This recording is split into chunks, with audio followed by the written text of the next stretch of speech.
up, take it slow. We've got stories to share and places to go. From memories past to dreams we're chasing. Life's better sip, no need for rushing or racing. Coffee in his hand, tea in mine tonight. Two hearts, one table under warm cafe light. This is Brewed Banter, where conversations flow. Laughing about the crazy things life loves to throw. Hanging with Erica and Raph side by side. Every little moment, we're taking it in stride. So grab your mug, settle in, stay a while. You're part of the vibe, part of the smile. From travel tales to days we've grown through. Faith, love, lessons, the real and the true. A little bit goofy, a little bit deep. Late night talks when the world's asleep. We don't need fancy, just honest and kind. Good friends, warm drinks, and peace of mind. This is Brewed Banter, where conversations flow. Laughing about the crazy things life loves to throw. Hanging with Erica and Ralph, sharing life our way through every season, every new day. So grab your mug, settle in, stay a while. You're part of the story, part of the smile.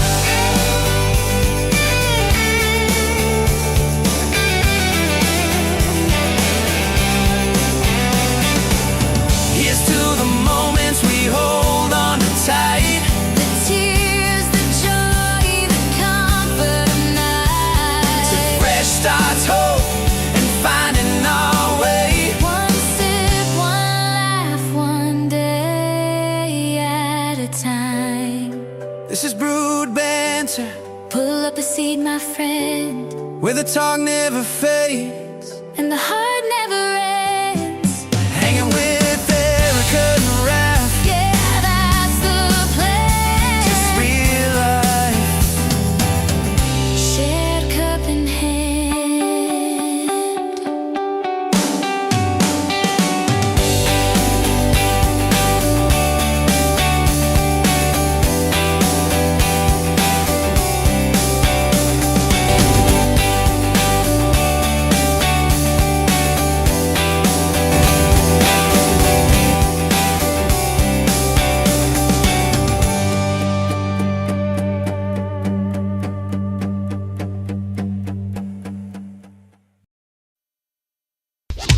It's Friday night, and the mood is right.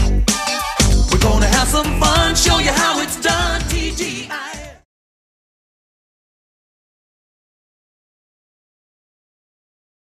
The Brewed Banter. We are hanging out here and kind of raiding the place. I brought some friends along with me. So no fancy intros. I'm just going to pull them all in as they pop on. Jeremy, Hey, what's up, Tom? we got Vash, What's going on? we got Lorne Connors, Afternoon. we got Mr. Barry Place, Always a pleasure. Thanks for having me on. and we got Follow Bradley's Fun, Ron. Hello there. Gentlemen, what are y'all drinking today? I got coffee and a nice blueberry mug with a dog on it. A little bit of coffee myself. Green tea. I've got a limeade slush. Oh, that actually sounds good. I'm the only one drinking alkaline water. I'm I just drinking. came back from LAX. Oh man, Oh, wow. I don't envy that. No. Ow. Wow, it's pretty cool. So how was that day at LAX there? Crazy. LAX is always crazy. It's never fun to drive through LAX, but once you leave, then it's okay. The drive home was not too bad. Okay.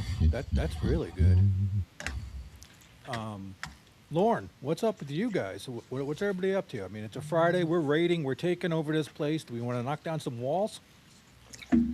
Uh, my week kind of blew up a little bit. I had tried to factor in getting things done early this week so I could focus on some spring cleaning stuff. I had to get my irrigation system up and running yesterday, but I had some things fall behind, and my filter blew up in the irrigation system, so I had to take that apart and kind of rearrange some things, get that going again.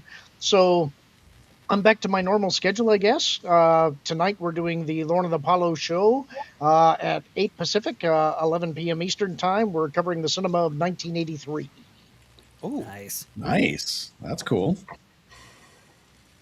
I'm gonna have to check that out. Well, you know, I'm always there lurking, and as I'm trying to stay awake, and then all of a sudden my sixth cup of coffee comes into play, and then I'm awake for a little bit, and then I just crash out hard. Yep. I told Kevin to go nuts on his list tonight because unfortunately, the early 80s have been a little bit slim pickings, and there ends up being a little bit of a fight between everybody because the early birds grab all the good stuff. And so all of us have sort of a short list this week, but Kevin always fills it out with the most magnificent list of schlock that he can find. So hopefully it'll be fun tonight. Cool. And how about you, Vash? What do you got up your sleeve? Oh, well, I'm just going to be working on some PC issues that I'm trying to get nailed down. That's why I'm actually not on camera right now, because that streaming machine is under the knife once again. To cool down that CPU there. It is, approaching very hot levels there. I understand it's a hot CPU. But we're getting some background noise when I go live because the fans have to ramp up and keep that thing cool. So I'm trying And you're running alleviate 120s on those that issues. thing too, aren't you? What's that? What size are you running? 120s or 155s? In terms of fans? The fans. Oh yeah. I've got about 13 120s in there, so it's like it's a They lot. shouldn't be running that hard. I know. That's why I'm in the middle of trying to suss out why exactly the fans are ramping up to the extent that they are, especially if we're just streaming. Now, sometimes you do get intensive stuff when it comes to the tabs and so forth, as Bob has seen before, and I'm sure Tom is familiar with. I'm sure Lord's familiar with as well. But it shouldn't be running like, 60 plus degrees or something like that. It's very strange to me. I understand that the 14900K runs hot, but this is a little bit ridiculous. So Yeah, you got a honking video card in there too, so that doesn't right, help. I got the 5090, but that doesn't really do a lot. It of shouldn't processing spool for up. streaming. It shouldn't spool Yeah. up for streaming. I mean, It's so weird. So I'm looking into that. So unfortunately, a lot of IT tech issues in my immediate future. I might be able to help you. I might not. I might be able to just point and laugh and say somebody's dealing it besides me. Yeah, exactly. All right, let's Ron, what do you got up your sleeve? Well, let's see. I'm editing a video which is a part of the dish. The dish drops. You were in it, Tom. You and Lou. That Oscar Isaac subject that we covered. Finishing that up, and then I've got some running around to do. I've got errands to run a little bit, and then I'm going to pop on the That Park Place broadcast later in the afternoon for the 30K. 30K, that's awesome. So subscriber celebration over there. And tomorrow, I will be not in person, but attending the memorial funeral service for Alan Osman online. So it's probably going to go out to quite a lot of people. Yeah. But, yeah, so I'll be doing that. It's really funny. There's a story if you want to ask me about. You let me know when you get into it. The story about Alan that I haven't shared anywhere. I can share it here, and it's pretty unique. You know what? You guys want to hear that? Sure. Go for it. All right, so this was, in Branson, Missouri, when they run shows, they run a couple shows a day, right? So we are between shows at the Osmond Theater. Now, the second generation was the name of I don't know if it was that clever of a name or not, but basically, second generation Osmonds were Alan's boys, um, David and Nathan and Doug and Michael and the rest of them. Anyway, they performed with the Osmonds at their theater, and so all of his boys were there, and it was between shows, and I'm there. We've got kind of nothing to do, and he's going to take his kids out to lunch, and he's like, "Hey, Ron, you want to come with us?" I'm like, "Okay." I'm like, that's a very nice invitation. So we go to TGI Fridays, and this was so funny, and I will never ever forget the situation where we're at TGI Fridays, and I don't think the waiter knew who these guys were, um, and and he goes, "Are all of these son, are all these boys yours?" And Suzanne was with us too. It was Alan, Suzanne, and the boys, and myself, and I'm like the only one that's like not an Osmond. So he goes, "Are all these boys yours?" And Alan goes, "Oh yeah, they're all mine. Oh, except for him, but we'll adopt him." So pointing to me, and so I'm like, "Oh wow, I'm kind of an adopted Osmond now." I always treasure that little moment, and it was a lot of fun. We had a good time there at TGI Fridays, but it's still very surreal to me, that people I grew up with as idols when I was a kid, watching Donnie and Marie and the Christmas specials and all that stuff, later became like personal friends. That's still weird, but they're great people. So what am I going to say? Can't say nothing but enjoy what you had happen, man. Yeah, It's makes you are. Okay, yeah. not last, but the last person on the panel to ask. What have you been up to, Jeremy? What do you got cooking? Well, can you hear me first? Yes. Okay, But you're not on Verizon. Yeah, I just having equipment stuff. I'm not going to talk about the week so much. I'm drinking some decaf, just hanging out for a bit, and I'll be doing my live stream at 4. So it was a week. It was a week. Yeah, but you got some good music coming today, right? Yeah. So 4 o'clock. Really been mixing up the streams with doing the vocal and acoustic, and playing now electric guitar with the backing track. So we've added a lot of new elements to the stream. So that's been a lot of fun. Drums. Yeah. He didn't do drums yet. Maybe we can get you No, to do only drums when I do a tomorrow. backing track. No, we're gonna try to get a piano on here, a keyboard, but I'm running I out can of space. I can beatbox for you. It's tempting. That is the white man's burden right there. Lauren, can we get you to come sing some songs on Jeremy's channel? No, but I'll hum. You'll hum? Okay. Harmonica, maybe? Bob could do some singing for us. No, I don't sing. That's a no-go, right? You know what Lauren can do, and this would be amazing. I don't know if you guys watch Lauren's videos, just reading stories and stuff, which they are awesome, by the way. But Lauren telling a story backed by some guitar music by Jeremy would be kind of awesome, actually. Ooh, so it's like books on tape, but with music backing. Oh, I like that. That'd be kind of With an audience who doesn't know what a tape is, but yes. Yeah, well, yeah. Well, yeah. Did we just date ourselves? Vash is like, don't include me. Is that an 8-track tape or no? Well, you It's reel to reel, man. Where are you talking 8-track? It's the kind where you have to rewind it with a pencil when it gets out of the loop. That's a cassette. That's more advanced than an 8-track there, bro. That's true. I love the 8-track. The 8 tracks, man. How about some DAT tape, guys? We could do that. I have there we one go. of those too. I do have one. I need to get a reader. Yeah. So let's talk some stuff. It's just random stuff. I mean, that's what this is about, bantering about different things. But the Michael Jackson movie is coming out today, right? I think did that come out Yes, today? it is. Yeah, today. Yes, Officially. I released a cover of Human Nature, in anticipation, and I am really curious to hear the returns, because the stills I've seen, I don't know. If anyone has actually seen it, just let me know, because I am curious. So Jeremy, pro you you released Human Nature. Yeah, an Can acoustic. I ask? Can I ask why? Why?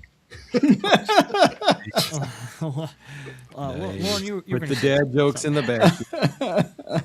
Lauren, Yeah. it's all Lauren. So, Pro and Tom Connors went and saw Michael last night and did a mini review of it after they got back.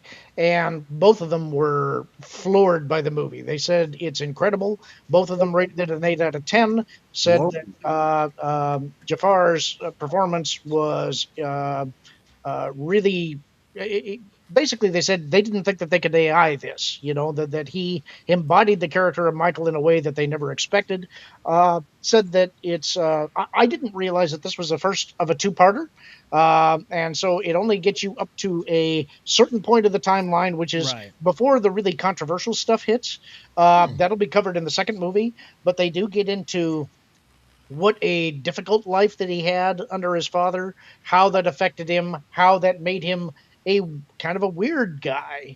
But you definitely get the talent that is there as well. They said that they didn't shy away from some things that they expected that they probably would. So they were both very enthusiastic about the movie and recommended it as a watch. Here's what I And don't that's get. I honestly love that I didn't know they broke it up into two pieces, but Yeah. I do love that they did that because they are two very different stories. So that's encouraging to hear. Thank you, Lauren. Here's what I don't understand about this whole thing. Okay, this Michael film.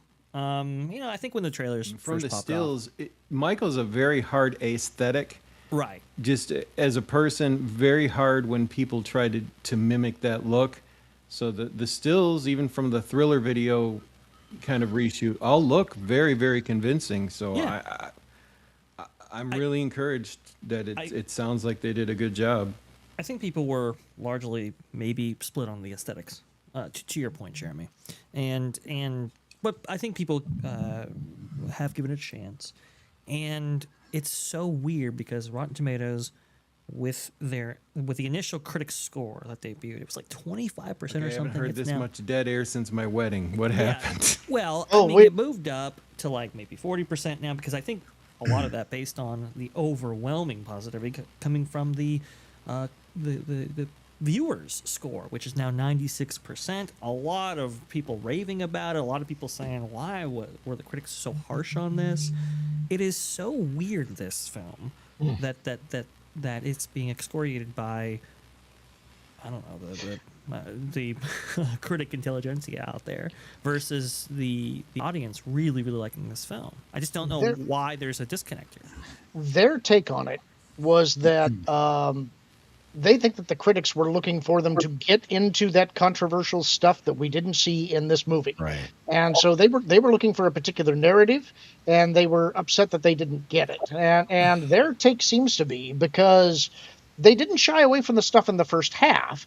They think that they're going to get into that in the second half. Now there are some wrinkles there apparently, and this is kind of why the movie got split into two. Is what they told me, is that apparently the estate has an agreement with some of the people that were involved in suing Michael, that they can't be named or shown or anything in dramatizations of what went on, is my understanding. And apparently the estate forgot to tell the studio that. And so they had filmed a large portion of the movie and then realized, oh, we've got a legal problem here. And so it sounds like what they did was they recut the movie, only took it up to this point, and apparently it's still like a 2.5 hour movie. It's pretty long. And then they kind of wanted to wait to see what is the reaction to the movie.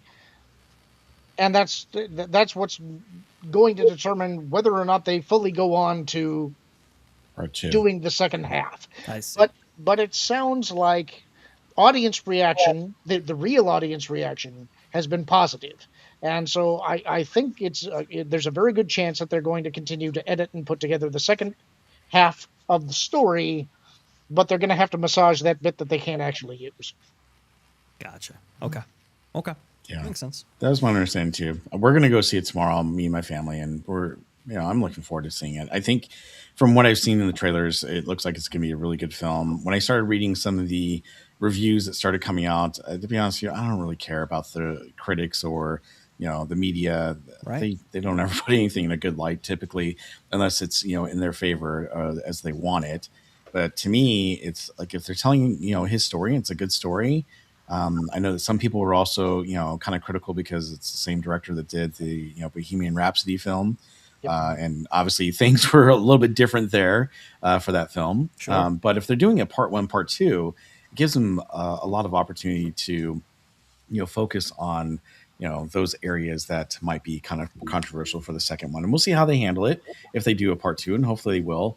But I was always more interested in the first part of Michael's life, before it got to all that other stuff. So that's why I'm looking forward to this. And his nephew does an amazing job of covering how Michael was, and I think it's it's a I don't know if you guys read it, but I mean, he was working hours and hours and hours. He was staying, I mean, he was dancing so much his toenails were falling off. He wanted to get the character down right for his uncle and, portray his uncle in a great light. And he wanted to be authentic. And obviously he did it.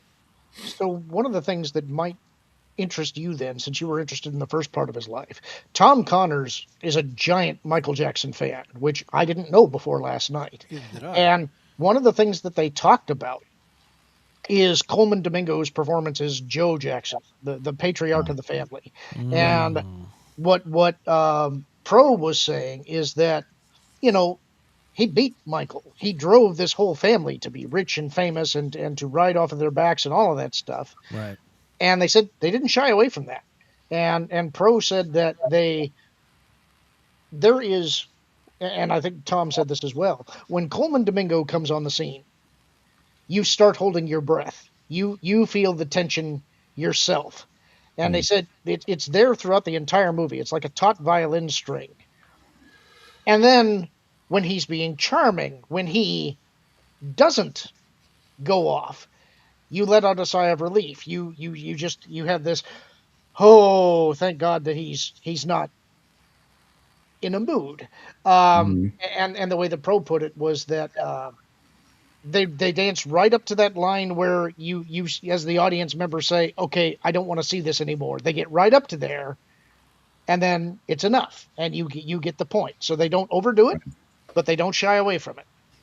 That's good. Do you guys remember the Jacksons, the American Dream Yeah. series? Okay, that was uncomfortable, and I don't think it's going to get near what this was. But they did make you see that Joe was very much a tour de force. But it sounds like they went another level. I wonder if they're going to have to do like trigger warnings for people, if it's so realistic. Well, one of the comments that I saw somebody make in the chat last night was Joe Jackson versus Ike Turner.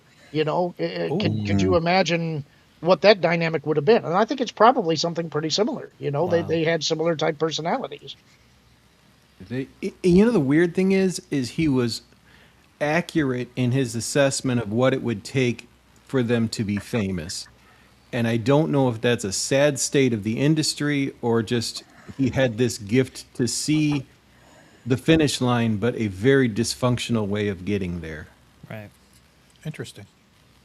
Well, I think the central hook that Pro took from it was that this movie is showing you how important the presence of a good father is and what happens when you don't have a good father. Right. And I think that's why it resonated with him. For Tom, it was all about the embodiment of Michael. And they were both pretty effusive in how well they replicated certain scenes, events. The performance of Jafar was a highlight of both of their reviews. So I think if you guys are Michael fans, you'll be happy. That's really, really encouraging. I'm going to rewatch Yeah. the parts of This Is It, and I'll see if I can find The American Dream, because This Is It was actually really well done. They had everything up until, the performance was going to be released. You had Orianthi was the lead guitarist, and all the stuff on stage that build up to what was going to be basically his financial resurrection with that final show. So I wonder if you could binge everything once this is out on media. Do a Jackson's The American Dream, do This Is It, and then do this new movie. I recorded on VHS the Jackson's The American Dream. I don't know if I still have it in my tapes somewhere because I don't have a player for those tapes, but I do have the whole bunch of tapes. I have a ton of Michael Jackson VHS, like professional tapes that I bought back in the day of like his video collection, like Smooth Criminal. I have that whole one where it's the extended Smooth Criminal, which they don't really play a whole lot of places anymore. It's very, very difficult to find the entire. I don't know how many people remember that Smooth Criminal came out. There was like a short movie, almost a 30-minute long movie with kids and stuff, and I didn't know. I and don't remember the that. rabbit. A rabbit cartoon character was in it. Who's that Um, famous actor? they Just Leave Me Alone was a part of that long form video, but Smooth Criminal, the song in that short film, I don't know how long it lasted. It went on for like 10 minutes of different like stop and starts and stuff. It was pretty cool. And then of course I have all the Janet Jackson stuff from back then, so this will be interesting. I don't know when I'm going to get a chance to see the movie, but I'll definitely want to go out and see it. Well, they made an arcade game of that video, and all the parts of the extended are basically the theme of that video game. You turn into a robot with late. It was actually a ridiculously fun video game. But you would hit a bonus, and once you hit a bonus on the level, everyone would do the dance routine, and all the bad guys would die. That was your level up. Yep, that was a cool game. You remember? When I was like, I don't know, I want to say around 12, 13, close to my youngest son's age, everybody in my neighborhood used to call me Little Michael Jackson because I would run around the neighborhood.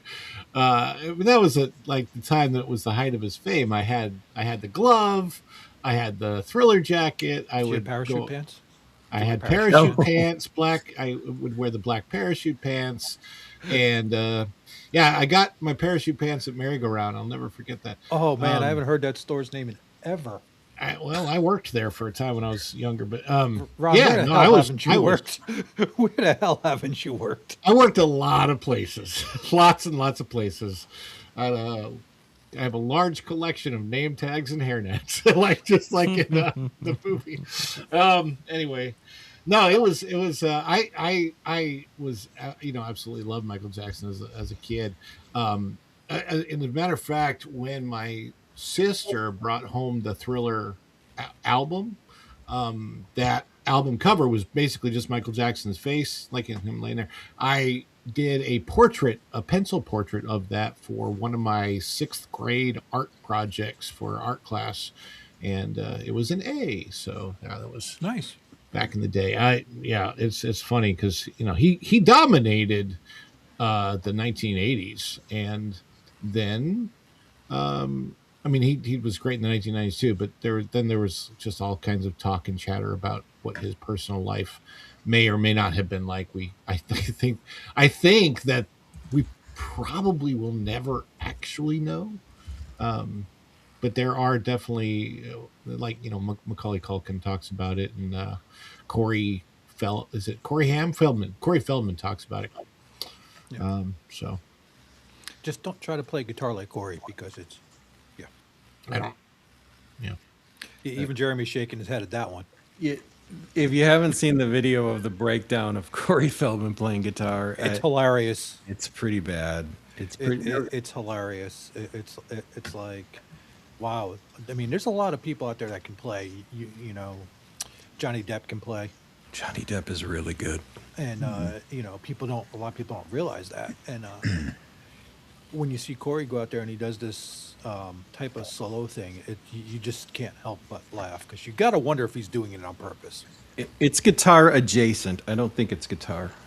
Yeah, I mean, Bob, I mean, it'd be equivalent to you playing it. I've seen it. I've seen it. Yeah, a couple of guys have covered it. Stevie T did an entire breakdown of his style. Hey, we have the show's owner in the chat. Let's all toast her and say, "Thanks for leaving the door open. You let a bunch of rats in."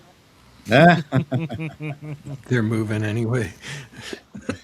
Yeah, Uh, exactly. yeah, but they're on vacation. You know, Hey, we can take it back. Hmm. Oh, That's what I'm seeing. I see Snort says, "Steal the show." You know, Snort says, "Take it back, Erica. Take it back." Snort, you're not happy what we did? We're trying to keep the doors and lights going. We're being nice. So, we're Bob, trying. I forgot to ask you what you were doing this week. I'm totally amiss and no worries. Well, let's see. I just came back to streaming. So for those of you who don't know, unfortunately, my father passed away. So we had the funeral last week, and now it's just busy kind of taking care of estate stuff. And came back to streaming last night at Disneyland. So had a great stream. Thank you to everyone who came out to support me and That's to cool. raise $710 for the Chalk Walk last night for the Children's Wow. Hospital of that's, Orange that's County. cool. So we raised quite a bit of money for our Park Streamers team, which is awesome. But today, actually, I might be heading over to Company D a little bit later to do some shopping. And Ooh. then my daughter's got a dance recital tonight, which is going to be really cool. And of Yeah. course, we're going to see the Michael Jackson, film tomorrow, and then Sunday back at Disneyland for Tiki Land Day. So Hey, that should be a lot of fun. Yeah. Bob, any issues with streaming? Like we did a report. There's some reports coming out that there might be cutting back on streaming or changing rules on streaming at Disney. Yeah, you noticed anything yet, or everything same? Well, I took the last 2 weeks off. I haven't noticed anything. And I didn't notice anything yesterday. I know that Cordy in California, who's also with me on the Park Streamers channel, she had mentioned that there's been a couple times where the cast members are just not very consistent when it comes to rides like Star Tours. Most of the time you can stream on there, and sometimes they go, "Oh, you can't." So Right. it's very inconsistent on how they do things. But there's nothing that's come up.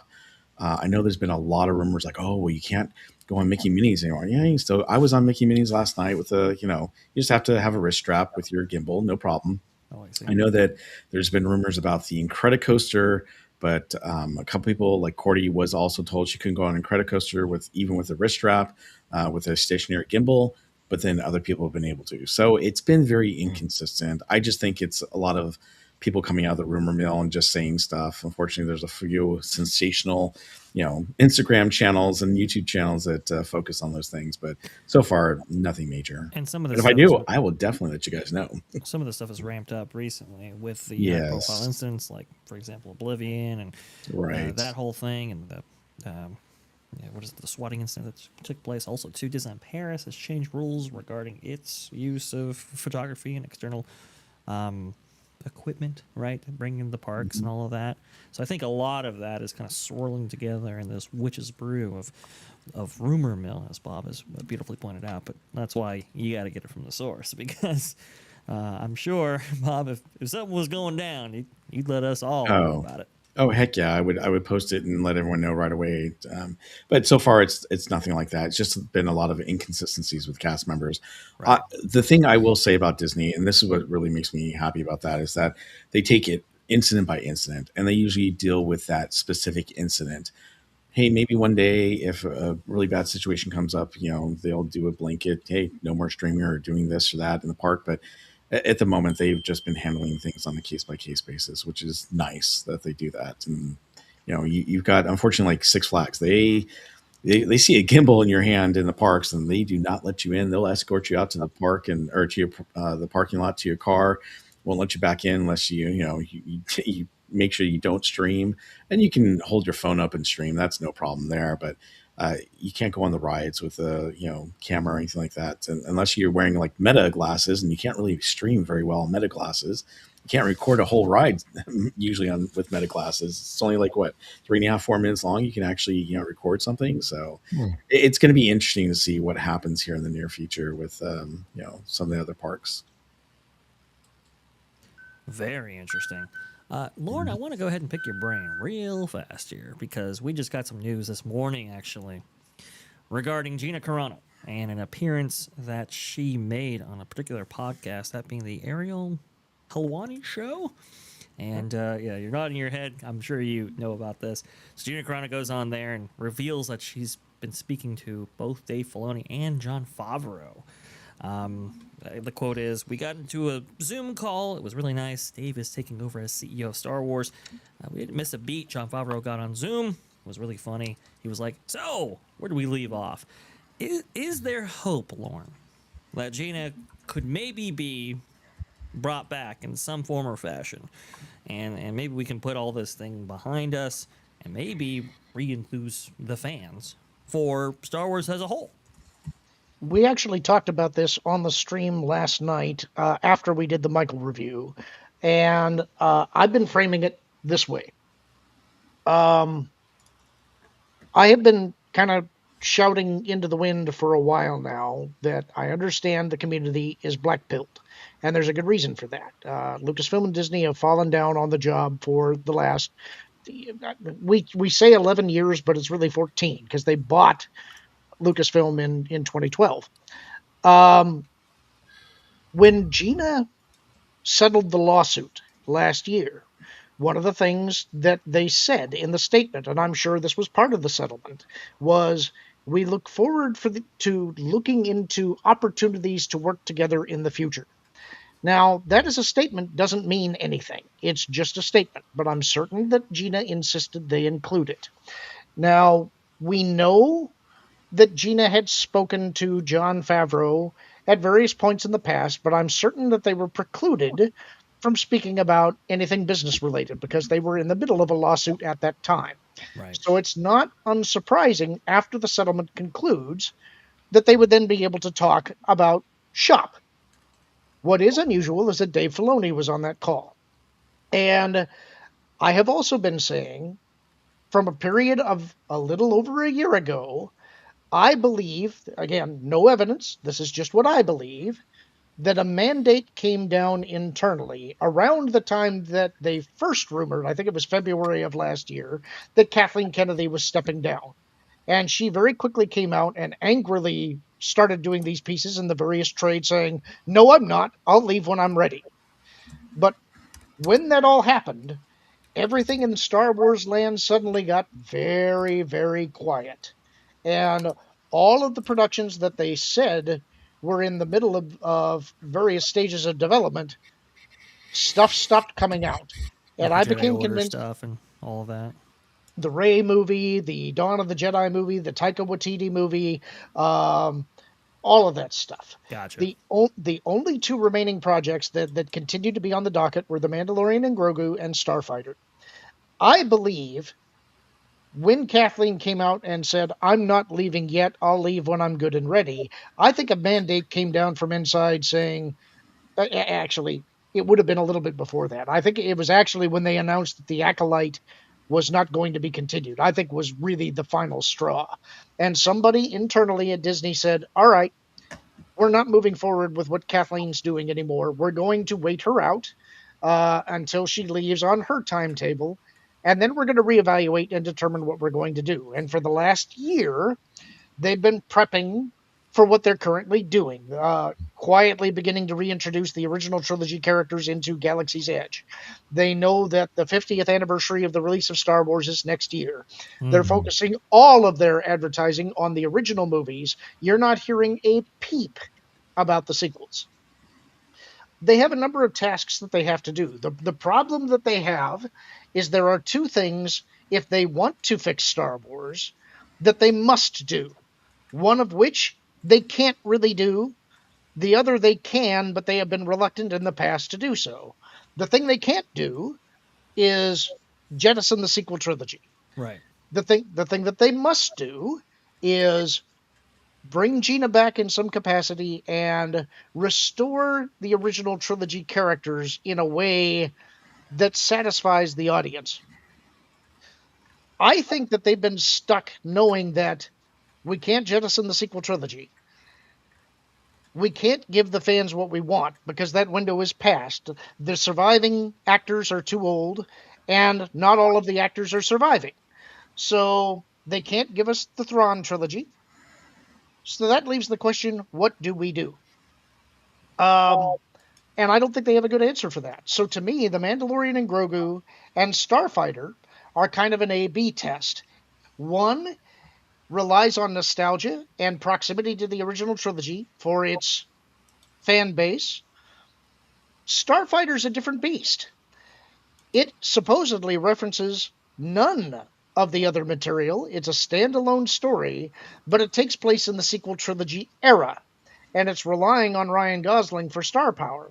So I think they're trying to answer the question, is it just the sequel trilogy that's unpopular, or is it the idea of being in that era at all? And I think that that's going to determine part of what they do in the future. But we know that Ahsoka season 2 is the last of the TV shows that they still have on the docket. That has to involve Thrawn. They have to correct the mistakes they made with Ahsoka season 1, where Thrawn looked like an idiot. And so, in my personal opinion, I think that we've been misled slightly about what The Mandalorian and Grogu is about. They've been very quiet about the marketing of that movie until recently. And all they're showing us is stuff from the first 10 minutes of the movie, which is not atypical for a marketing campaign, but they're focusing solidly on the Mandalorian is now working for the New Republic. He is attempting to hunt down Imperial warlords who have remained after the destruction of the second Death Star, and that's his job, is to eliminate all of these Imperial warlords. If I was looking at this as a storyteller, I'd be saying, we have to get back to Thrawn. Thrawn looked like an idiot, and they hated us for it. How do I fix that? I have to make Thrawn look smart.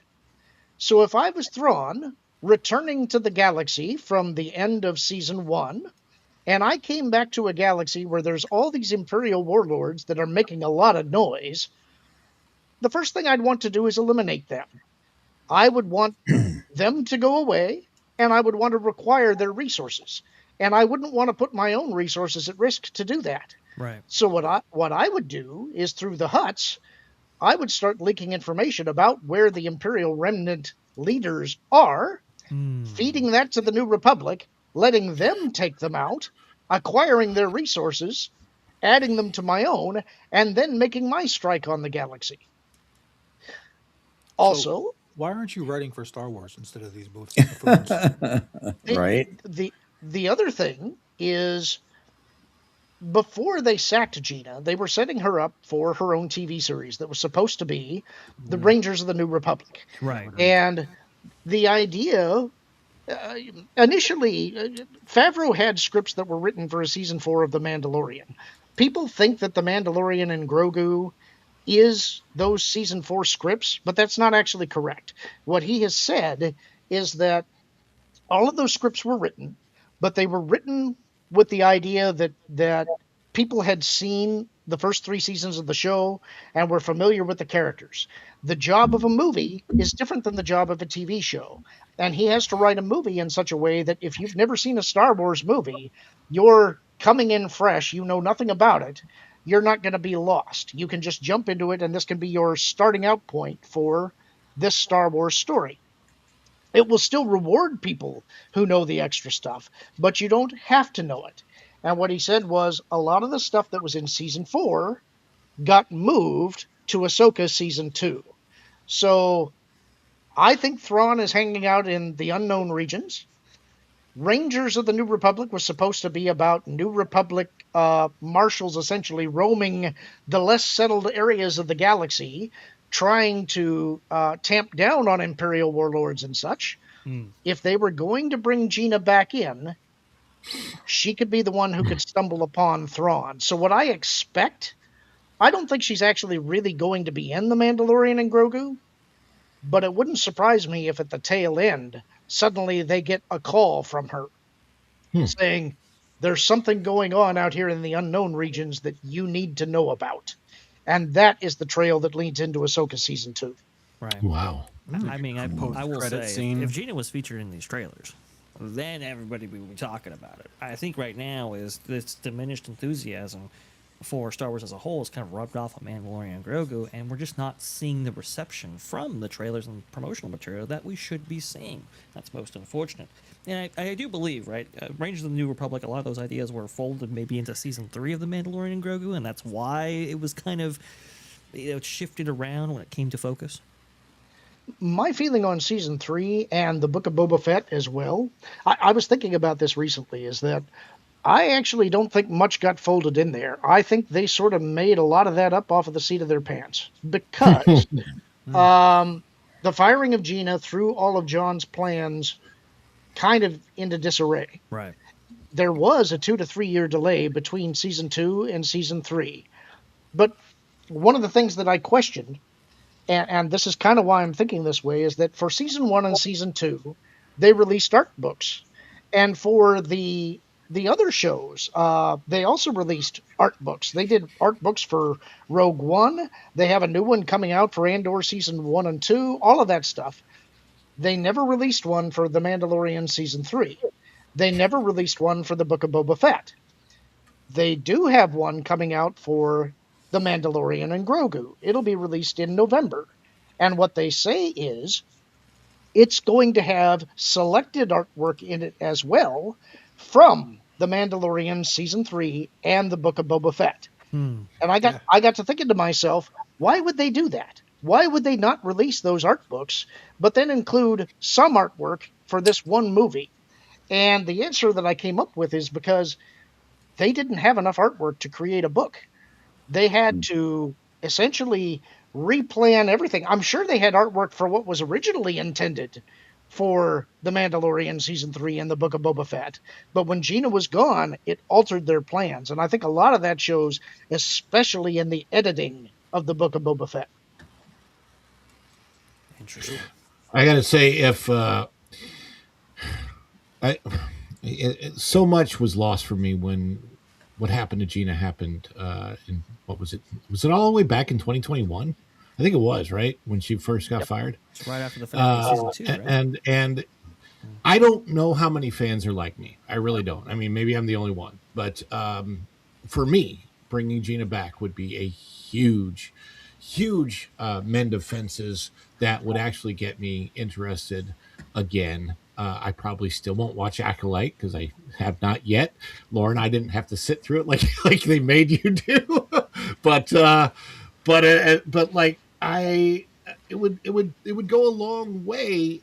I do wonder what percentage of the fan base bringing Gina back would tick off enough. How many of those people would actually stay away, because you have people that are in fact politically divided on certain things. And it would be a really interesting thing to see what would happen to the fan base, because it would also give Disney knowledge of how many people are loud but few versus how many people are quiet but many. Here's my take, and I want to make absolutely clear I could be completely wrong about all of this. I have no inside knowledge. I'm just thinking about the way that Lucasfilm has operated, and if I had the challenges in front of me and I had to figure out how to get out of it, how would I deal with it? So that's what I'm putting out here. But the real danger, I think, for The Mandalorian and Grogu is that I think most people are not intending to go watch it. I think that they think it's going to drop on Disney Plus in a few weeks and they'll just wait for it to come there. They need The Mandalorian and Grogu to do something. Otherwise, it's going to have a 50% drop off on the second weekend. If they have a major surprise that people get excited about and talk about, that will fuel a ramp up in audience. So the real question for me is, how desperate is Lucasfilm now? And the moves that I'm seeing them making tell me they're more desperate than they are trying to appear to be. I think an absolute mandate has come down from on high that says enough is enough. We paid $4 billion for this. You're going to fix it, or you're at least going to try to fix it. And I think the major impediment to doing that is now gone. If you want to buy goodwill, you've got to throw the audience a bone. And right now, Gina's the biggest bone they got.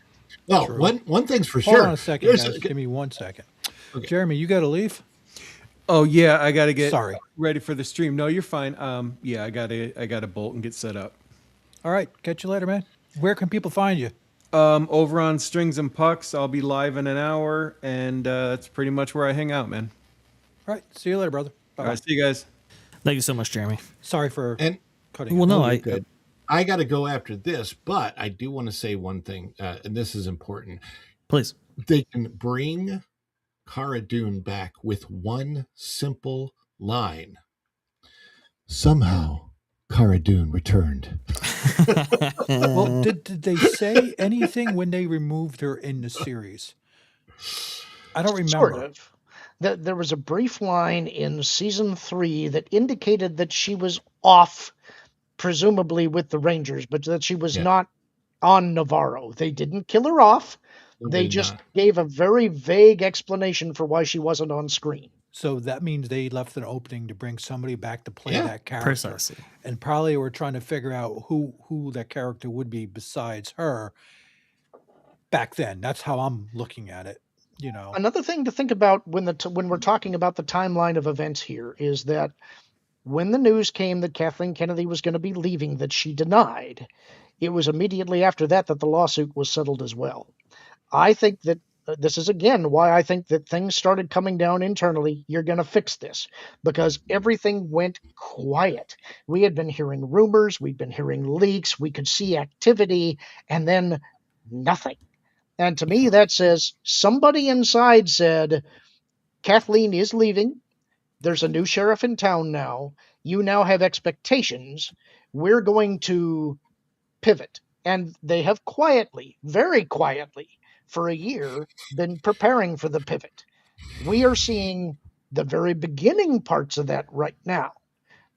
I don't think that they know exactly what they can or should do yet, because it's like there's what the audience wants, and as much as I hate to say it as a fan myself, they can't give us what we want.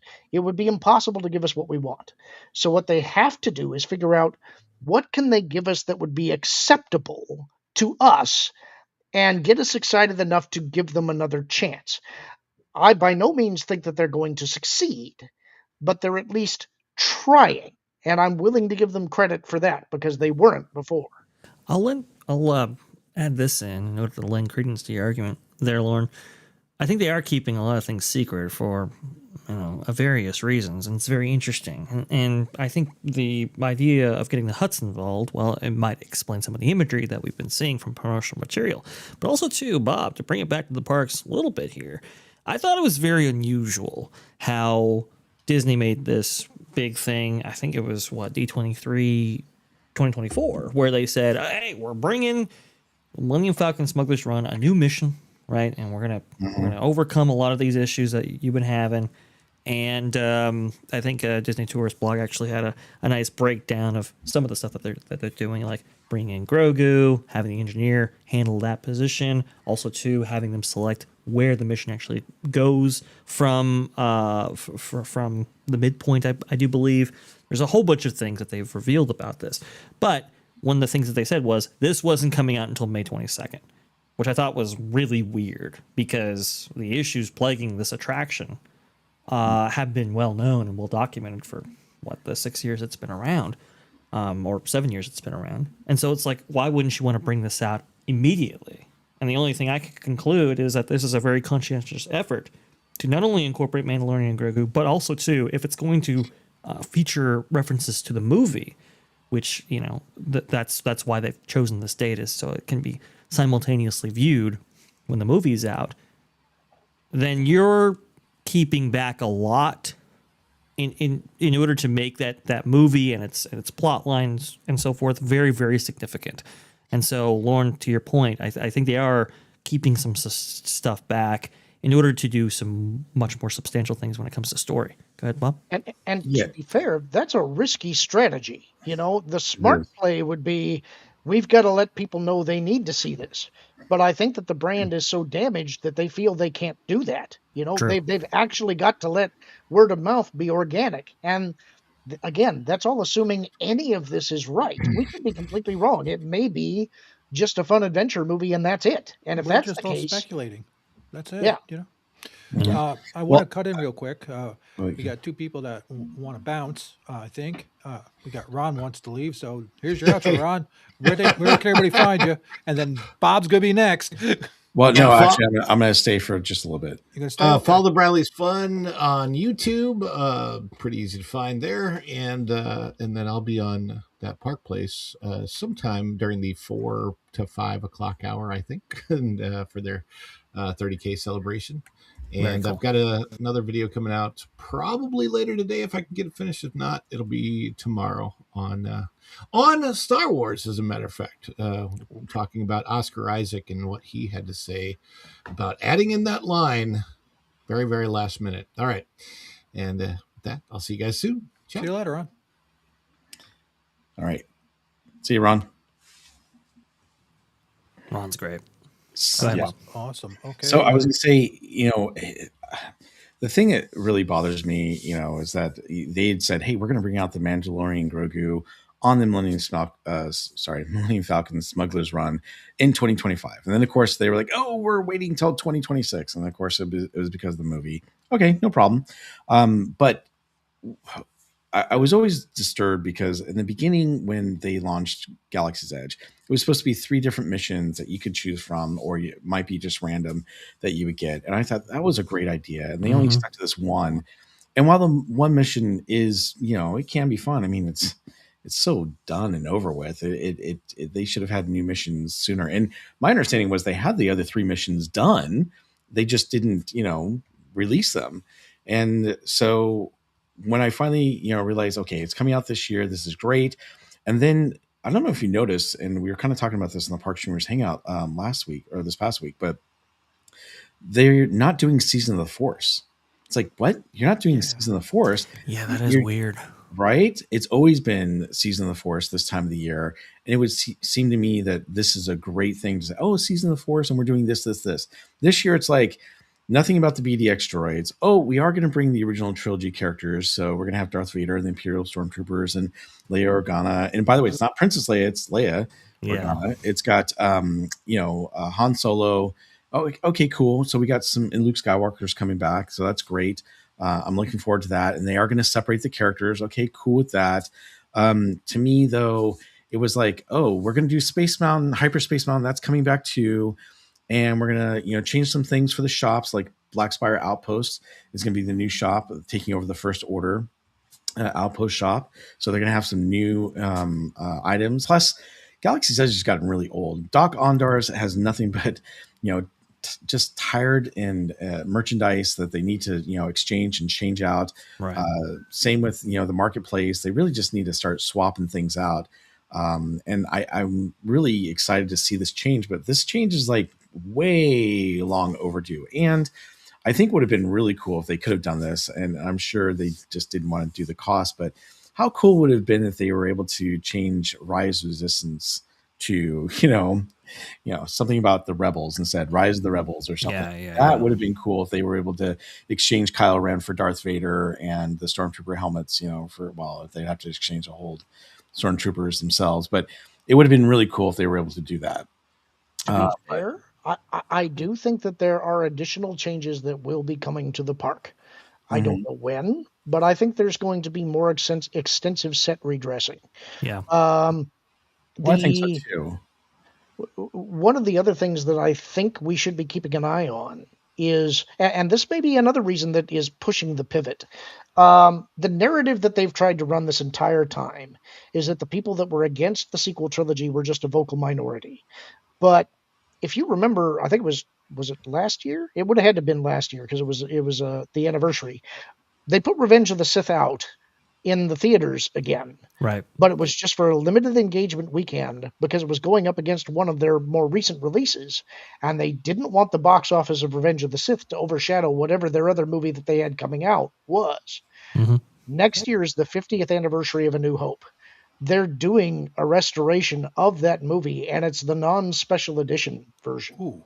Big deal. How much money do you think that movie is going to make back in the theaters? I am going to see that if it's in IMAX, and I'm going to pay for it. They can't spin that narrative. Yeah. And that I think that's going to be the final nail in whatever this Kathleen version of Star Wars has been.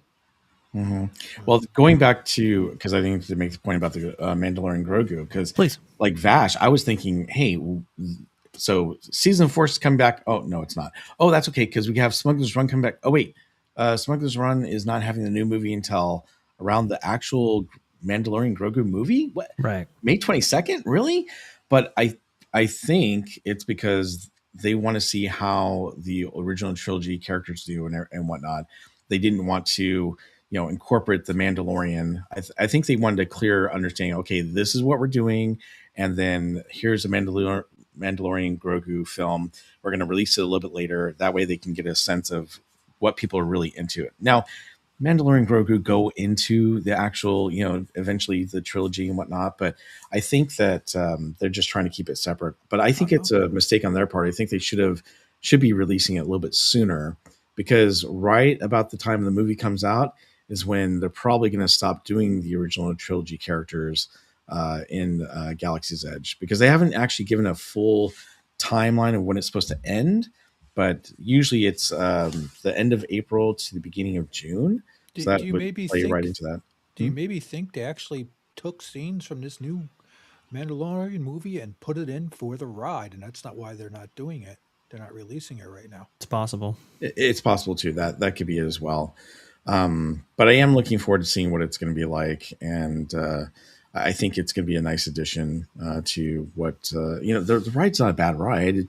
It's just kind of old and stale, and I'm kind of tired of it. So. Well, it's interesting because I think Josh D'Amaro coming out and saying, "Hey, I guess like this ride, they don't love it," I think was a really big admission there that maybe they didn't quite get the mix correct. I do agree with you, Bob. It would have been great to have multiple missions on day one. From what I've heard is that the missions were a little bit more complicated than they were originally anticipating.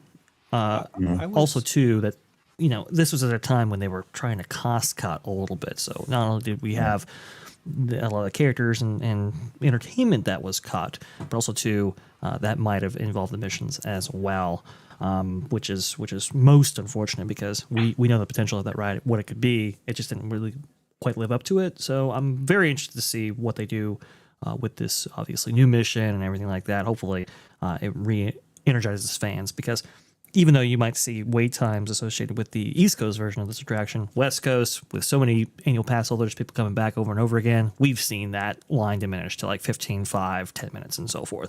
So hopefully that balances out and everybody goes there. But it is weird how you don't have Season of the Force. Oh, go ahead, My dream Tom. would be if they redid the gunner's seat to where you actually go in the damn gunner's chair and have your own screen and be able to move around. 'Cause Well, I'm pretty sure Lorne would get on that ride too if they did that. Sure, everybody would love that, but obviously, Yeah, you're working I was within kind of a let down with that. That's yeah, just, it's pipe it's a dreaming, pre-designed but, format. Hey, it'd be cool. You're working within the confines of what they've already installed, and unfortunately, there's no gunner seat to be had, which is Take your most down and unfortunate put for a new sure. one in. But it's like, okay, we're bringing back we're not bringing back Season of the Force. We are bringing back Hyperspace Mountain, which is very interesting because that features some sequel trilogy stuff. If for those keeping real track of all of this, okay, Star Wars Night comes back, very popular this year. I think a lot of that predicated on the characters being restored to Star Wars Galaxy's Edge. But then Star Wars Galaxy's Edge has its own timeline issues. Doc Condors is being changed with different props and so forth. A lot of mixed messaging coming from all of this. Go ahead, Lauren. There are some issues. It's like I said, that one of the things they have to do to fix this is to jettison the sequel trilogy. I don't think that they can do that as a practical matter. But what they can do, in my opinion, is, and again, I feel like right now they're in a research period. They're trying to figure out what can we do to try and retain and improve the fortunes of this IP that we bought to the greatest extent possible. That doesn't mean that it's going to be the juggernaut that it once was, but how do we at least stop bleeding? Now, one of the reasons it would be difficult for them to jettison, in one sense, is that in The Mandalorian, there are at least two different lines that exist in the series that point to things that will later happen in the sequel trilogy. But the way things used to work in the old EU is George's canon was the only absolute canon.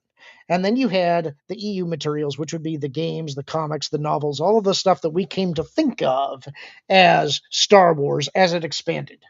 And they would write stories, and then you had different authors that were involved. They tried to interoperate as best they could, but inevitably errors are going to be introduced. And then George himself would stomp all over what happened, and they'd have to retcon and figure out, how do we fix this? And this is where you get different gradations of lore, if I'm not mistaken, right?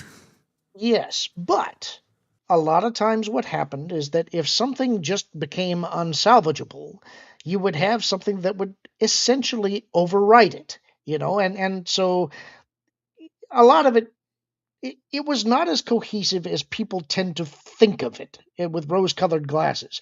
Oh, Things would absolutely. get over the biggest offender there is when George decided suddenly that the prequels were going to be 21 years before A New Hope instead of, say, 47 to 50 years.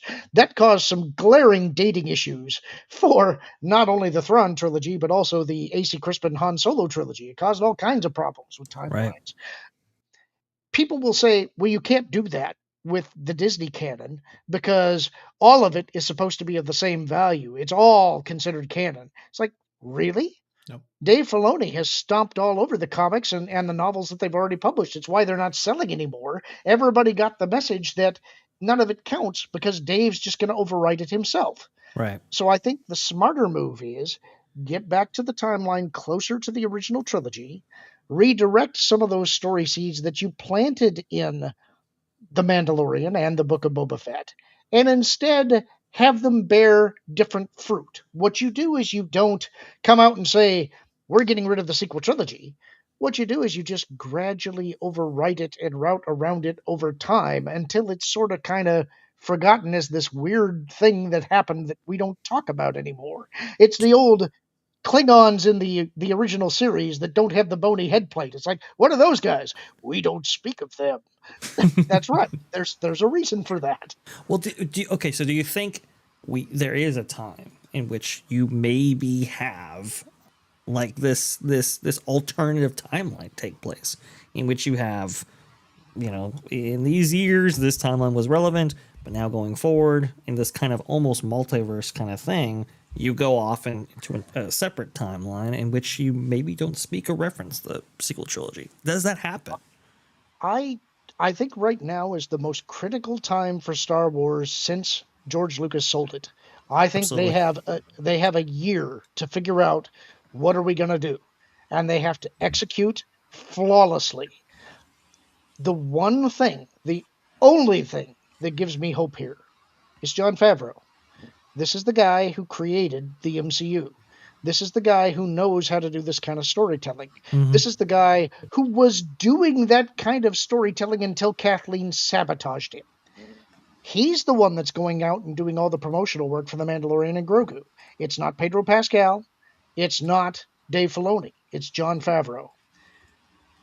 I think a lot depends on what happens with this movie and whatever happens with Starfighter. And I think that's going to give Disney and Lucasfilm the absolute concrete data that they need to know where do we go. And if they make a decision and it's the right decision and they get the right talent in the right places, there's a chance. That's all I'm saying. Yeah.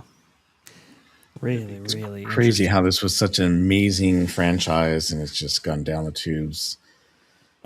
I did not think that this is what was going to happen when Disney took it over. It was my big hope it wouldn't happen, but I've been so disappointed, about everything that they've done. And look, there's a handful of things that were okay, that they've done, but most of it's been so disappointing. And it's so for me as a kid in 1977, seeing this in the theaters and just being amazed by it and being a lifelong fan.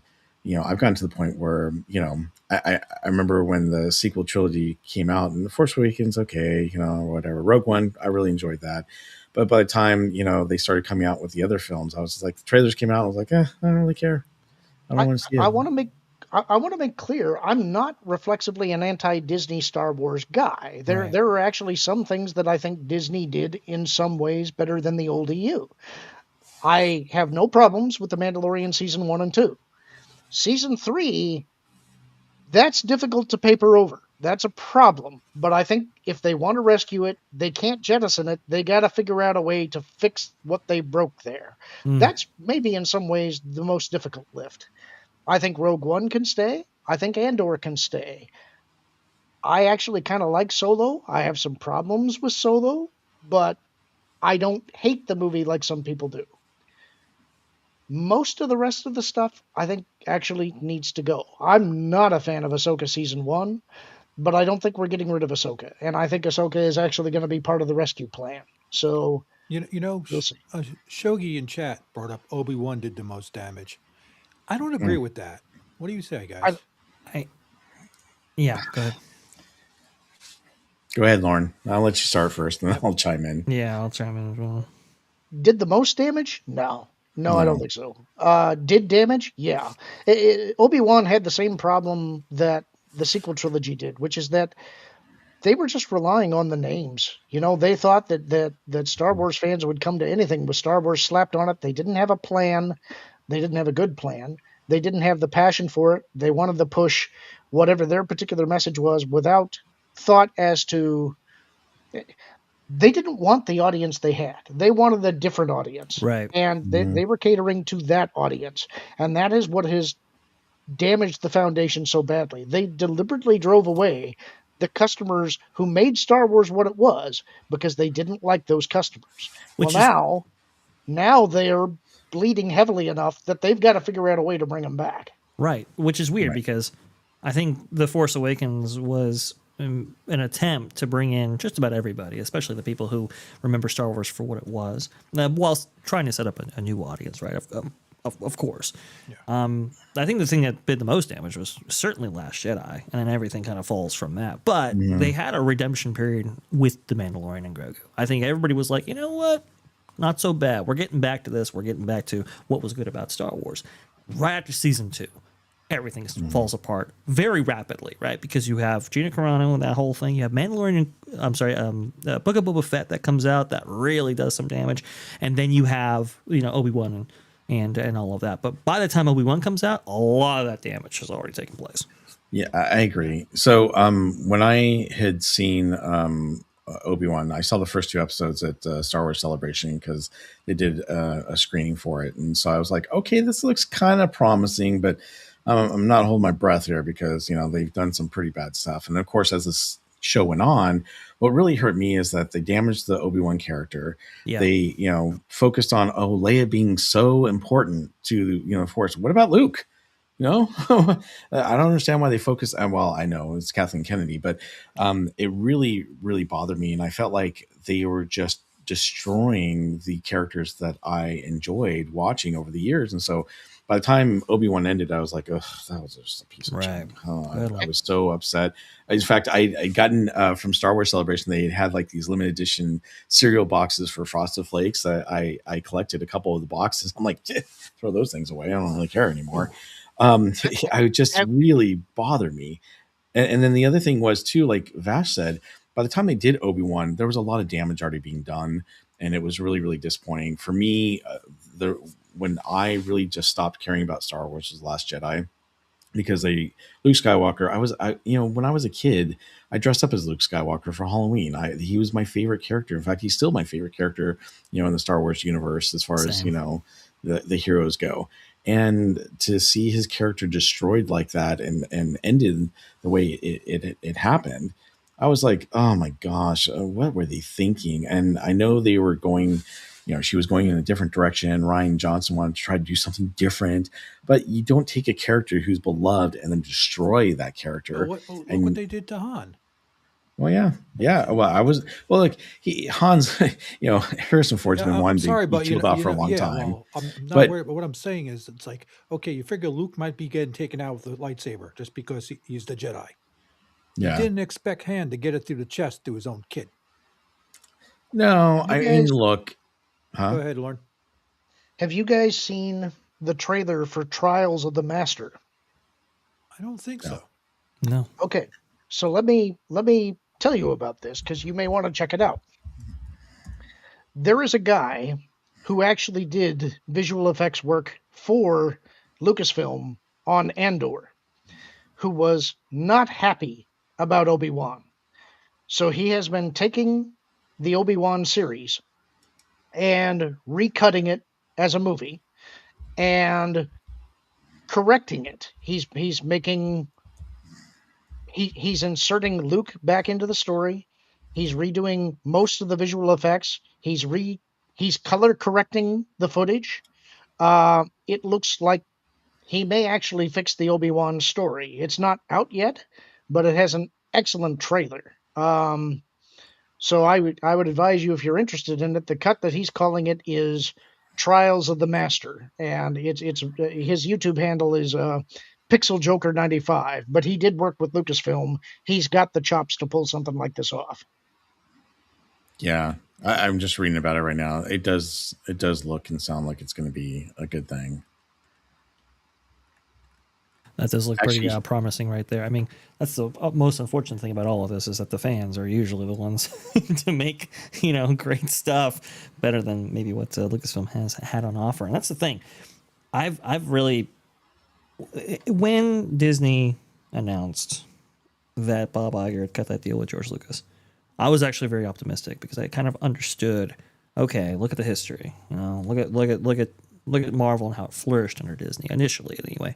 Look at Pixar and so forth, and how that was, the best route to go for both companies. I said, look, if they handle this appropriately, we're going to be all right. If they don't, obviously, your worst fears come to fruition. But I think with And those, what I at the underestimated was that. time, I think Oh, go ahead, please. we were actually enthusiastic about Kathleen Kennedy at the time too, Absolutely, because yeah. because you thought, well, she's got the history that you couldn't find a better person. Oh my god! I mean, name somebody with a longer IMDb and with as many films as she has under her producer banner. I mean, it's extraordinary. So everybody's thinking this is the right gal for the job, and this is the right company for these stories to be at. But I underestimated, the Pixar thing and the Marvel thing. Those were turnkey operations, right? You just give those things more money and you get returns. But Star Wars really needed a structured plan right from the outset because they hadn't produced a film for 10 years or so forth, and all of that. So it was like, okay, well, how do we relaunch this franchise? And that's where I think everything runs askew, because I think Bob Iger is believing, okay, well, these guys are a lot more turnkey ready, and hand off the keys to Kathleen Kennedy, and we'll restart this engine here. But just underestimated how much work needed to be applied at a very pivotal point to really get this thing launched correctly. Go ahead, Lon. At the same time, when she came in, they got rid of a lot of the old talent. Ben Burt got sidelined for Matt Wood. You lost a bunch of the VFX guys. It's like there was a real ageist agenda going on Absolutely. there. And I think that they mortally wounded it right at the very start, because they thought, we can do this better. We know better. We want to attract a younger generation who doesn't care about this old stuff, because we want to have revenues coming in for 40 years instead of 20 while the old generation dies off. It's like, guys, you didn't even sustain revenue for 10 years because you lost what made this beloved for people. You Correct. didn't understand the message. Correct. Gentlemen, I am going to show the originals and do it in a certain order to my granddaughter when she visits. Why, most people will do that when you love a product or anything like that, and oh, look who we got. What's going on? Wow. Uh-oh, When we've they been pop busted. backstage. No, we got something backstage. We've been busted. Somebody's about to take the keys back. Uh-oh. Can't hear you. We don't have pictures for Lon and Bob now. What? I'm here. Uh-oh. No? Oh, are we still We're going? still going. There we There we go. go. Bunch of you heathens, you took over. Arg, matey, Well- Lassie, how you doing? I was somehow invited to this thing. You're on board. You're all part of the pirate crew now. Here you go. I didn't know it was going to be part of a mutiny. No, I know. it's not a mutiny. This is just a rental space for 2 weeks. Waiting to see what I have planned for next week. Well, I can't wait. It's funny. Erica's been inviting me on her show for weeks now. I haven't been able to join, and the one day that Tom takes over, Erica's not here. Whatever. I'm just Well, kidding. she's here now. She's here now. She's here now. Yes. And the Dragon Queen was like, "This doesn't look like Erica." Like, nope, it's a bunch of grumpy old guys reminiscing about stuff that we care about. Who are you calling Hey, it's Brewed old? Banter. It's anything goes. I came on to say hi to Lauren because I have yet to be on a panel with him. We haven't been on a panel together before? I don't think so, or if we have, I just plain forgot. Well, I edit so many of the videos back behind the scenes and I don't edit them. I quality control them and get them ready for launch. So I see you all the time, and I guess I just thought that we'd been on a show together. So hi, great to be together with you for. Hola. I know, this is so cool. And Barry, Bob, you're here too. I'm like, dang it, all the Yes. cool kids are here. Well, all of my panelists are awesome, all of them. Well, But we I got couldn't some let Tom really down. extraordinary folks here tonight. We have a really cool crowd here, and I've been trying to banter and not doing it with rum. So be happy I'm drinking coffee. Don't lie, you I always got actually haven't rum. swore the whole time. I got a funny story, but I can't say it right now. I have to wait a few weeks before I Uh tell you guys Oh, some funny stories. Oh my gosh. send it over in the Yeah. private chat. oh. Yeah. Oh, jeez. Yeah. So, Um, Erica, since we're anyway. talking about Star Mhm. Wars, where do you think, in your opinion, it went wrong for you the most? Oh gosh. I would have to say, the- we watched the originals, growing up. Obviously, my dad loved the originals. He's a boomer, so that's what he grew up with, or what came into his life as a young adult and so forth. Um, I don't know. It just kind of got to a point where there were so many offshoots of Star Wars this and Star Wars that. By the time I wanted to attempt to get back into it, it was just all over the place. It seemed like there were all these different timelines, and I just didn't know where to start. I just gave up, and it was the same with Marvel.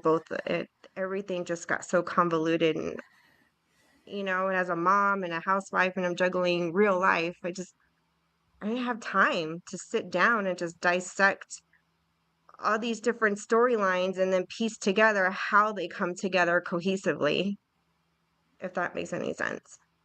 Get it? Get it? Yep. I hate to do this, but Bob, you got a jet?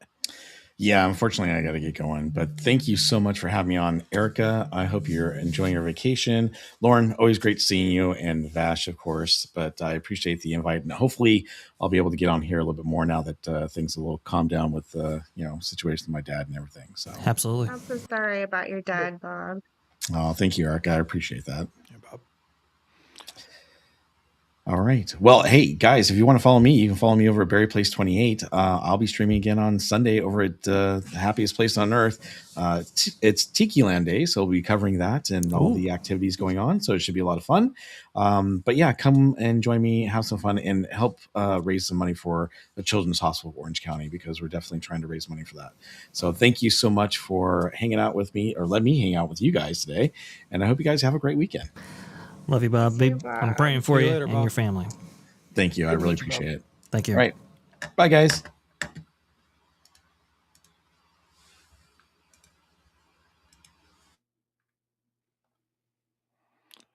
Uh-oh.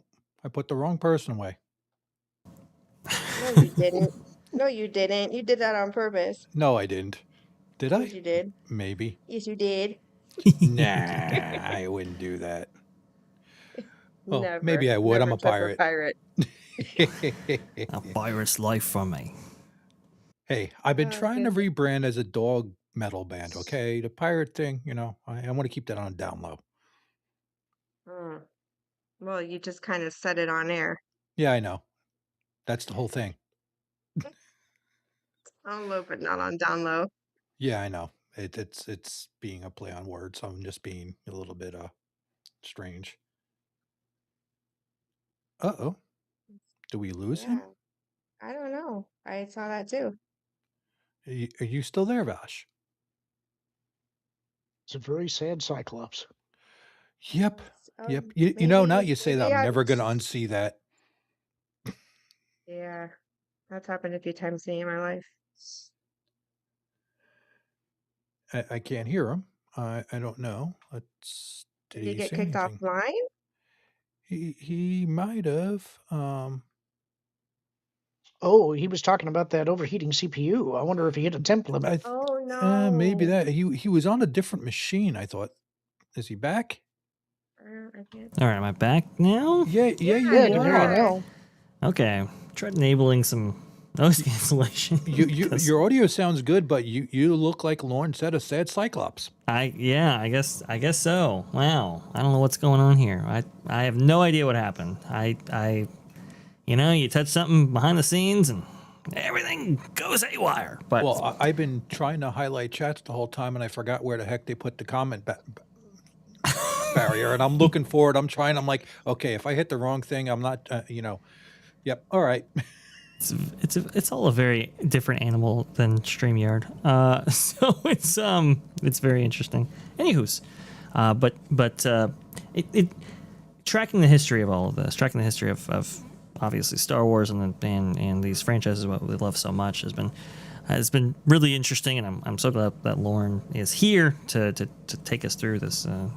What has been at times depressing journey and at times very, very good. Look, Yeah. I like Mandalorian Grogu season 1 and 2.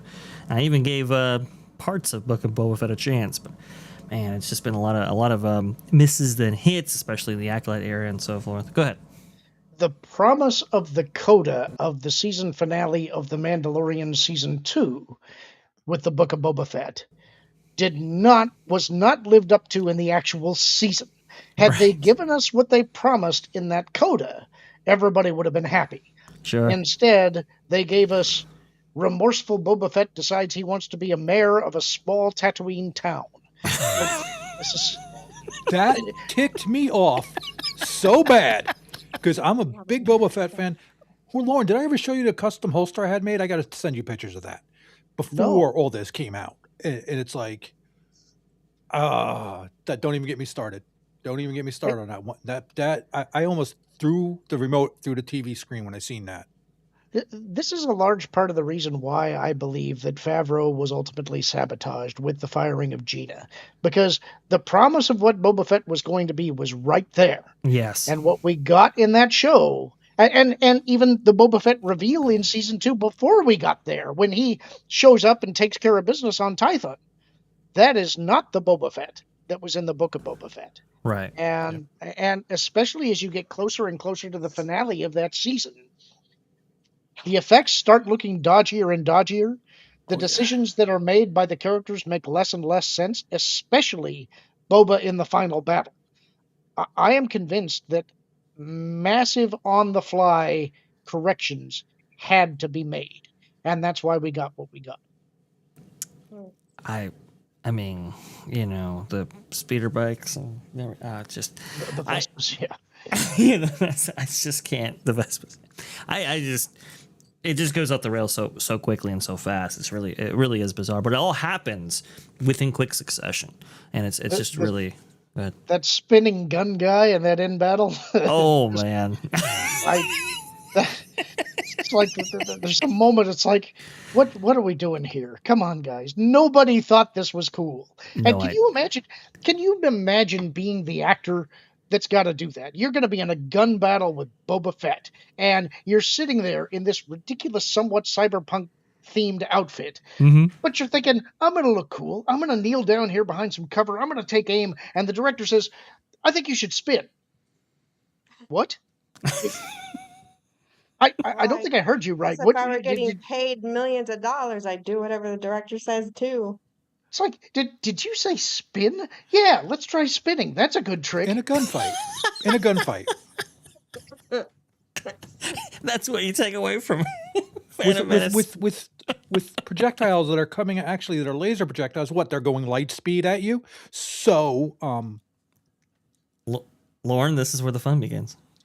Yeah, it's where something began. It's like, this is how bad the Book of Boba Fett is. You have a climactic battle where Boba Fett is riding a Rancor, Amazing. and I'm going. I'm not feeling. It's like, how do you take that pitch and make it go? Nah, I'm bored. That's crazy how we get from that to that point, and it's like nobody's interested by this point. If this was done in a comic book, it would have been awesome. If you gave a great artist that pitch and said, "Yeah, we're totally going to have Boba Fett riding a Rancor in the climax of the series," that artist is you're getting a 2-page splash that is just him rearing up on the back of the thing with an explosion behind him. That artist is going to be on the convention circuit selling that piece for years. Absolutely. But Absolutely. I'll bet if you ask most people, how did the Book of Boba Fett end? Most people probably don't even remember the battle. I'll bet they can't even remember the droid that they were fighting. I don't remember it I at don't. all. That's That's crazy. my case. Oh, man. So Really, I really was interesting playing with stuff. some AI stuff just for the giggle. I took a picture that we took back at studios of the AT-AT that's there, with Mhm. Ewok. So there's people all over the place. So I was playing with this one. And I said, hey, remove all the people and replace them with Ewoks.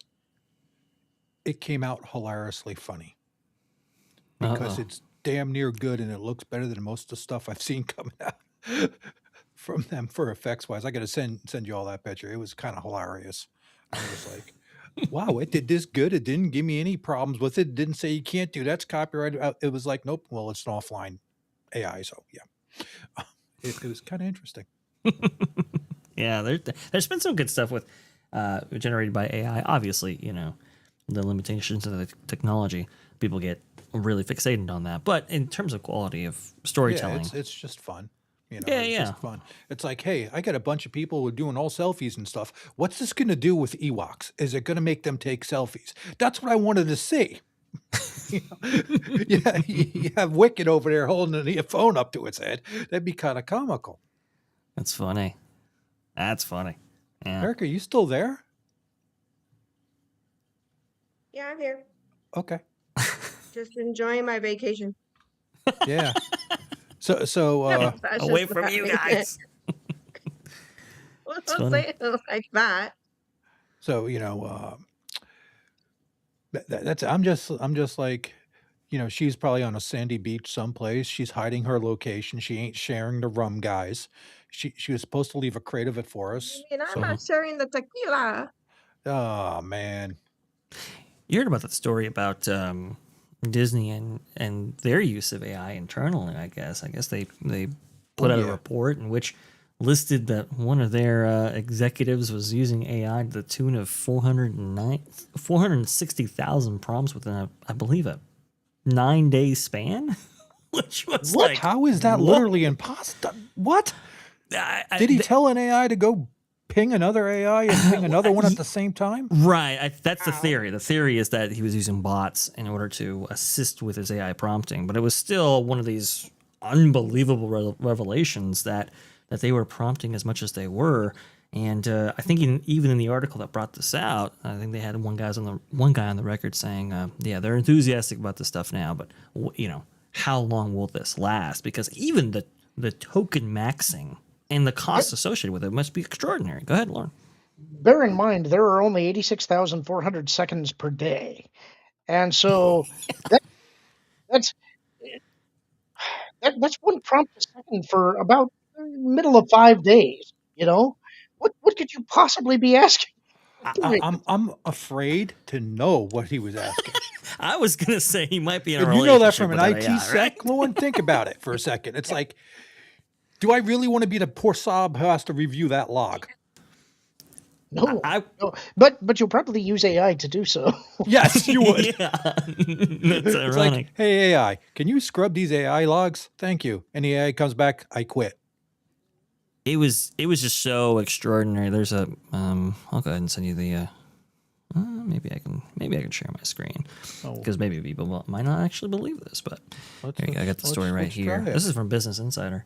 Hold on a second. This might take a second. Let's see if I can Sure, get no this to problem. go right. Because I'm playing with buttons and I don't want to end the stream by accident. There But we it was, go.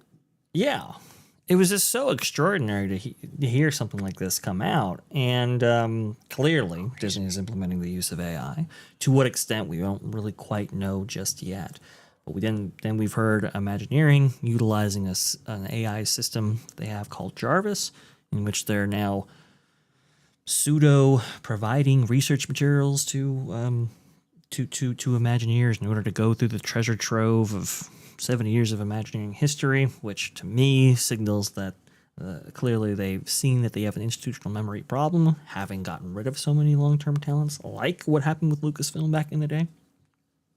So they're trying to overcome those issues with a lack of that by invoking AI. It's just really, really kind of fascinating to see kind of the industry shift in the way it is. And I don't know if everybody's completely using it in the ways that, well, might, benefit their business or even benefit the work output.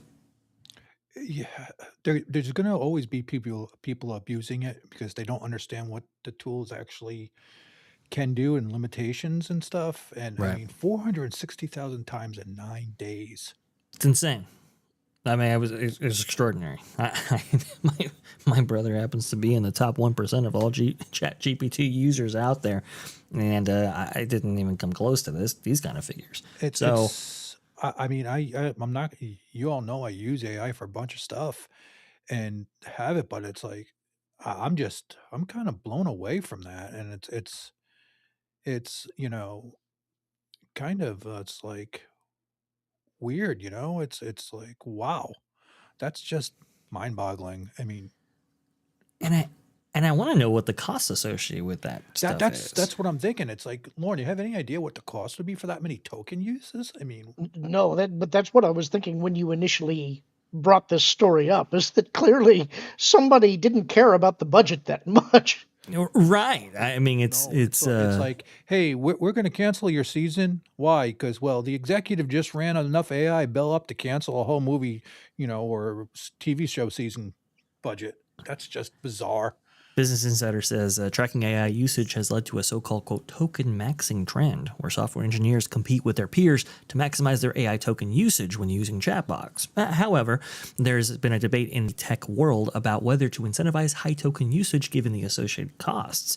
A person familiar with Disney's approach to the dashboard said it wasn't designed to incentivize high usage, but rather to help employees use resources efficiently and effectively. Disney employees are emboldened by managers to use AI tools more often, the streaming tech staffer said. Quote, they're celebrating it now, but we'll see how long that lasts. And this person said of AI usage at Disney.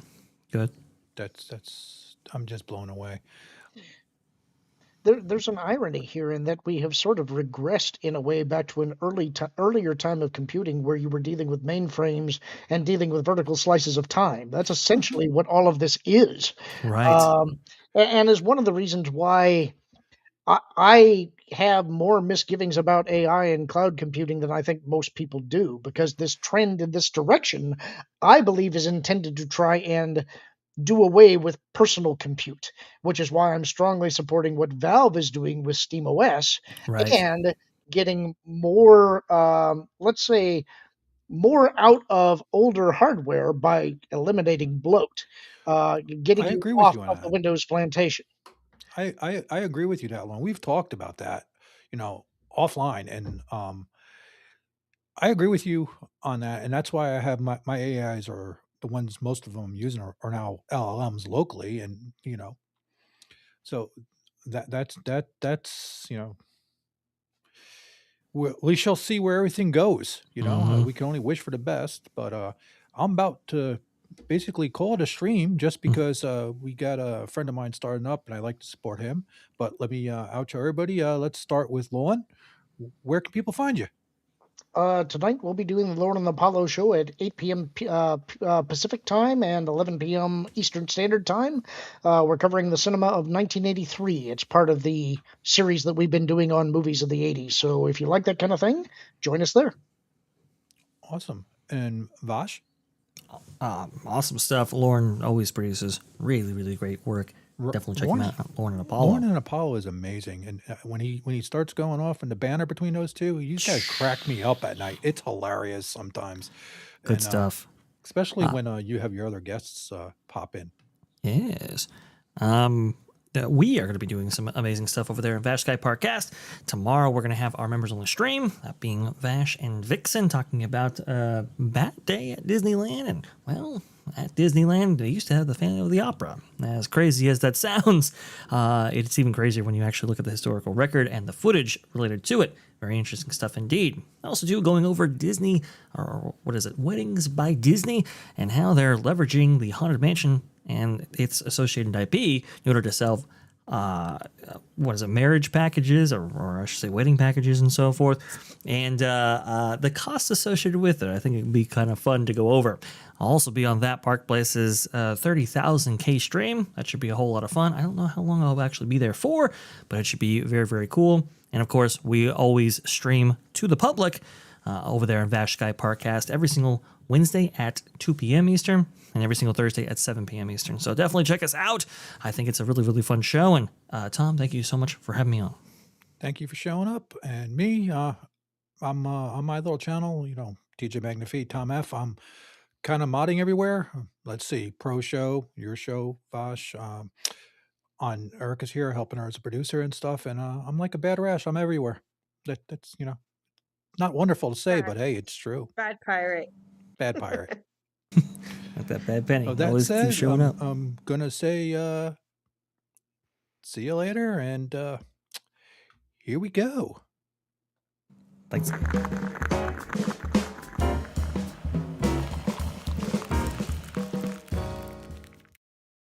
And I hit the wrong button because I'm an idiot. So I'm just gonna say we're out of here.